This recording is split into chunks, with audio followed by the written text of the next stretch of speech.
Hi everybody, welcome to the first Taco Clock in 2015.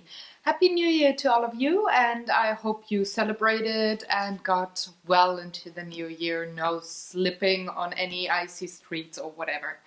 So, as already mentioned in the last vlog, I'm gonna go for more of the technique stuff for the taco clocks on Thursday. So it being Thursday today, Captain Obvious, I took the last couple of colors that I do have and did not talk about yet, and I'm gonna go through them, and I've separated them into two groups, and I'm gonna tell you why. I told you, oh, when was that? A few episodes ago. I think it was when I started with the acrylic color vlogs that I would decrease my stock and only use like 5 or 6 colors in the end. And that is the goal for it this year, to use up all of the colors that I'm not going to rebuy and start with mixing my own colors only and going only for these kinds of primary colors or clean colors when I'm rebuying acrylics. So the ones that I'm not gonna rebuy but I liked a lot as mixing colors were Pebble Gray, Ivory, and Sand. They're all very similar. This one is the lightest, then going a bit more with, I think it's a yellow pigment. Yeah, well, it's a pigment that's also in very many yellow colors, so this has more of a yellowish tan. And then this one which goes more into the grays. So, no yellow, green, blue, whatever pigments in there. They're all quite opaque, except the ivory could be semi-opaque only, that it is very opaque, but I found that depending on what other acrylic color you got underneath, that it could be semi-opaque only on the first coat. But then again, I used it mostly for mixing, so lightening things up when I didn't have zinc white or wanted to go for a warmer tint in the mixed color. So I was not bothered by that. The same goes for sand. I did use that as a mixing color and as a priming color for canvases if I didn't want to have white to go on, or just a one color natural looking background. Sand was pretty good for that. And I reuse canvases, so whenever you see a video where I started with a black canvas, that's an old one, there's a painting underneath that I tried something on and it didn't come out right, or I was just sick and tired of the painting and I don't want to throw the canvas away, so I just blacken them and paint something new on top. So when you have a black surface and you want something to light it up before you start your major painting, I actually also used sand.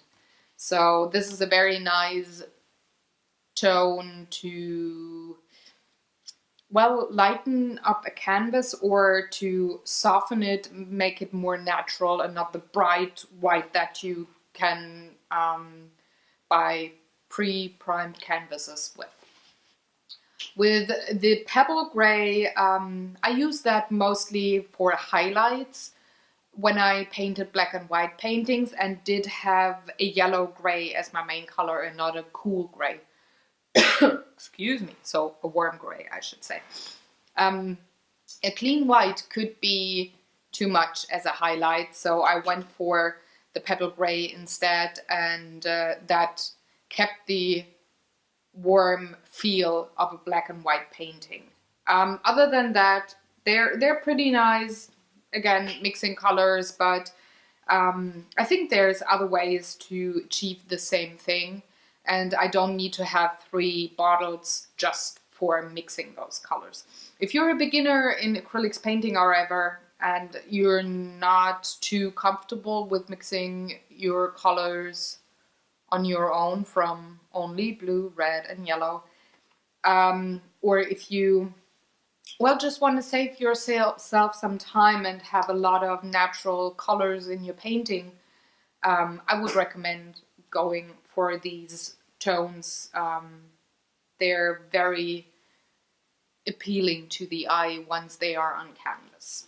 The 4th color that I'm not going to rebuy, but that is also in the black and white brown department of my color shelf, is graphite, and this actually has a metallic shimmer to it that goes away once you mix it with another color. It could be white, could be another gray, could be any other color, and the metallic look goes away. But if you use it purely on a canvas or wood or whatever, it has a metallic look to it, like graphite has when you sometimes have it on paper. When you paint with graphite on paper, there's this bloom or this shimmer, and this color has that as well.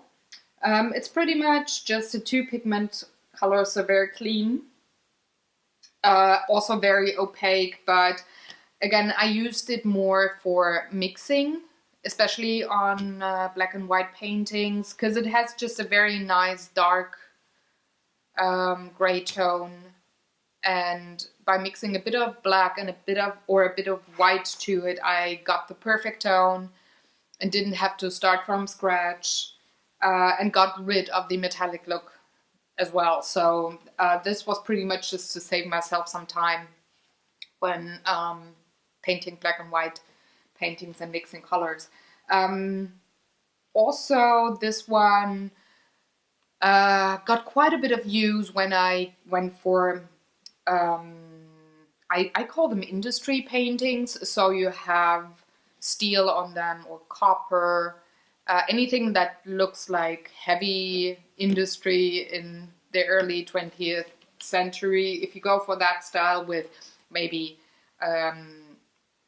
red bricks and some copper or some steel or whatever in your painting, this one works very well, especially for the shadow parts of your painting. It just has a very natural feel and industrial feel when you go for these kinds of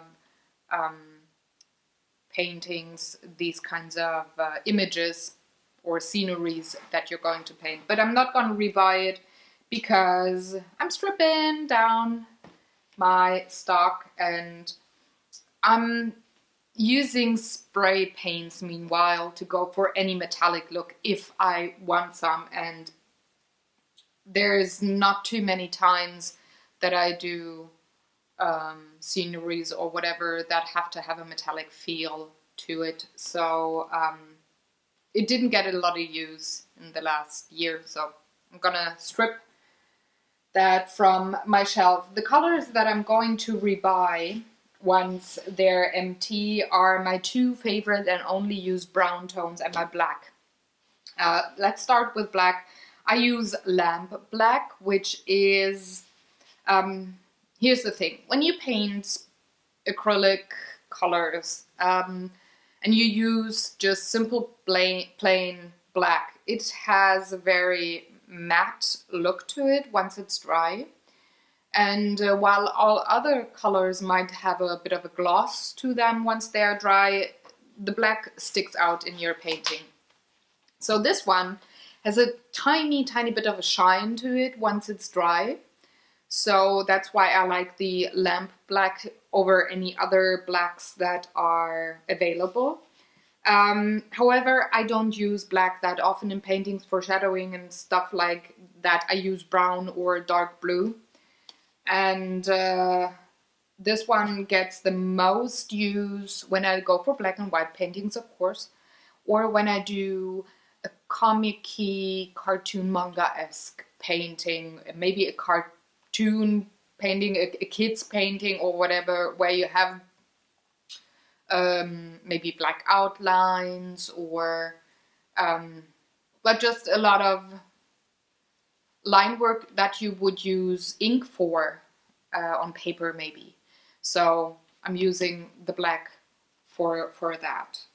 Also I use it for blackening any canvases that I don't want to have anymore, that I want to reuse. Just one solid go and you're done. Very opaque. And it's a 2 pigment color. So I don't know if that is why it gives a bit of a gloss or a shine once it's dry, but I really, really like it a lot. Another one that I'm using quite a bit, especially in, excuse me, I do have I don't know, I'm not really sick, but for whatever reason, I'm coughing today. Back to the colors. One color that I use very often is yellow ochre, and that's this particular one. And this will be one of the colors that I'm going to rebuy once it's empty, and that I'm going to work with through the next couple of years. This is a 1 pigment color, so very clean. It's not going to get muddy once I'm going to mix it with other colors, but I'm going to get nice shades of whatever color I want. It's a very natural color. It's perfect for anything that you want to paint in nature, especially when you want to paint a sunny scene, or maybe just a scenery from, let's say, I don't know, Mexico or Southern Europe, Middle East, Africa, anything where you have a lot of sand, where you have warm sunlight, and that has where the earth has more of a yellowish tone, not the reddish copper tone, which I would associate with Australia, for example.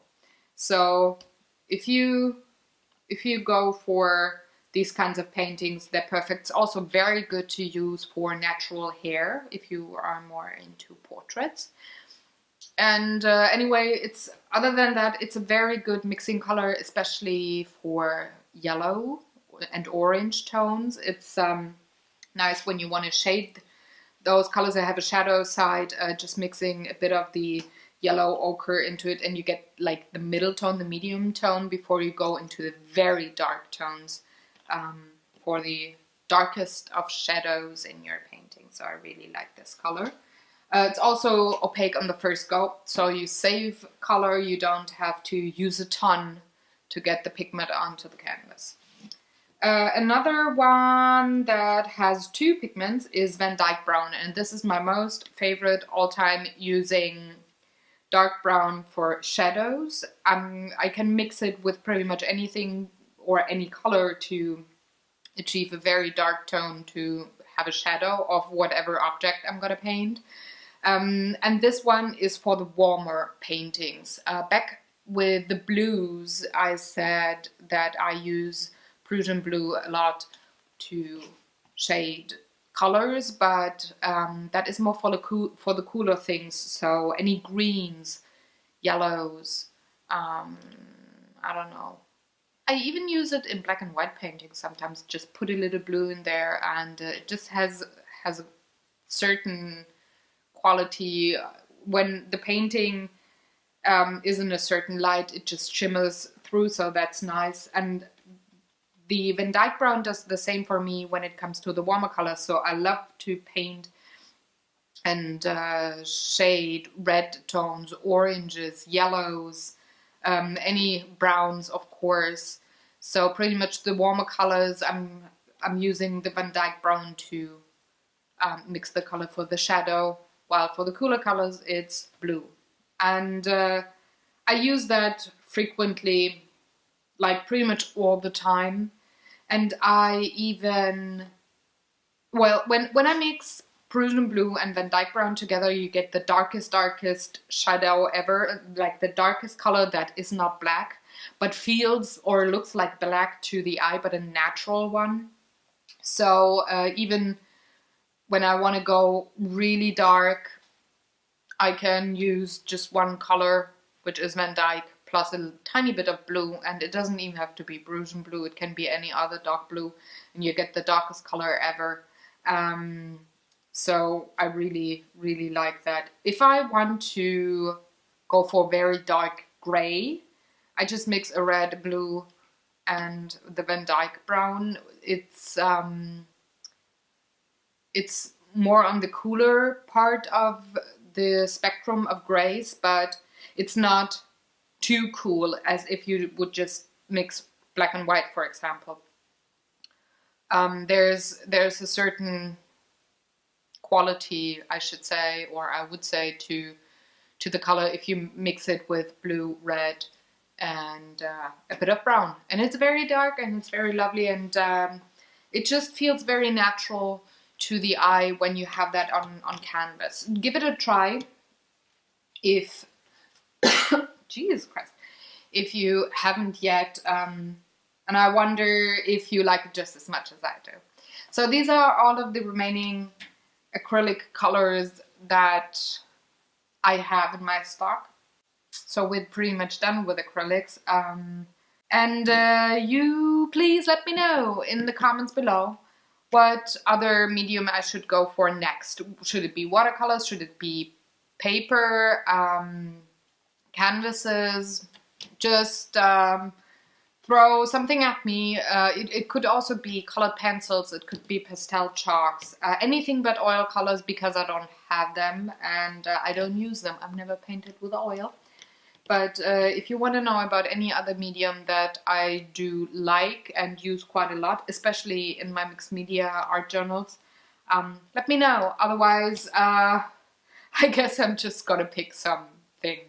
And I would prefer knowing what you guys are interested in. So, this was the first Talk O'Clock. Have a very good one. I'm gonna see you on Saturday with a new vlog all about the paintings that I did this week. Until then, have a very good one. Stay tuned for tomorrow's art video, and like, share, subscribe as always. Thank you for watching. Bye bye.